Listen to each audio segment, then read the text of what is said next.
March is Women's History Month, and every weekday on WGLT, you will hear a new episode of a series we're calling 21 Women Who Shaped Bloomington-Normal.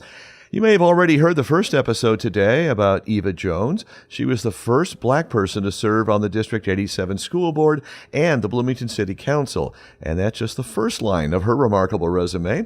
WGLT's Ryan Denham is in studio to tell us a little bit more about this series. Ryan, thanks for stopping in. Hey, John. So, 21 women who shaped Bloomington-Normal. How did WGLT select these 21 women? So it started with nominations from the community. In December, we put a call out and asked people to nominate those who they felt had shaped the community in some positive way. We got about over 130 nominations from the community that we waded through.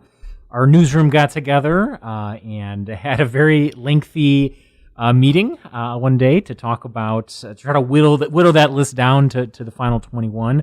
I mean, some people got multiple nominations too. I mean, one person got 9 just on her own. And we voted again, kind of like a jury, and eventually we landed on 21. Can you tell us who's on the list?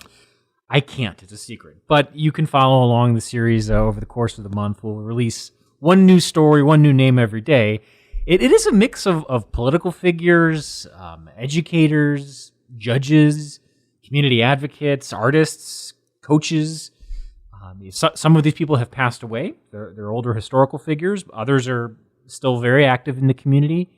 Some are names you will definitely recognize, and others are going to be surprising. But they share this one thing, which is, without them, this is a very different community. And so we're excited to kind of reveal these names one by one over the course of the month. It sounds like intentional. You wanted to make this as much current as it was historical. I think there was a slight emphasis, yes, on sort of living history, those who are still with us and can speak to their story a little bit themselves. Okay. Why just 21? Well, yeah, I mean, easily we could have done 42 or 63 or 84 women, given how many stories there are to tell. But there are 21 weekdays in March, which is Women's History Month.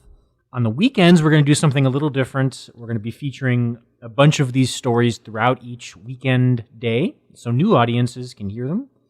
And then every week on Sound Ideas, you'll hear extended versions of these women's stories.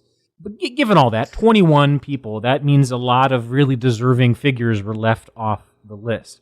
Of course, a list like this isn't perfect, right? It's developed and created by humans, and we are imperfect. So it should be clear that this is not a ranking. We're not ranking most impactful to the community, anything like that. We're not releasing them in any particular order. And mostly what it is maybe this is all kind of a clue that we should do this again in 2025 and do another 21 people.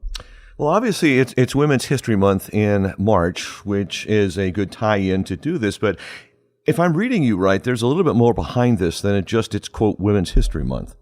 Yeah, I mean, in terms of why we did it, this particular series, I'm not going to speak for the whole newsroom because I think each person will have their own sort of interest and motivations. But for me personally, what it was, following the news every day, it is a lot of coverage of gridlock, problems that haven't been solved, institutions that are struggling, policymakers who can't get things done. Personally, I find it useful to remind myself sometimes that, yeah, we are capable of some pretty amazing things. I mean, locally, we have addressed complex problems. We have done politically complicated things. We have found ways to make this a more welcoming place to live, even when it wasn't easy.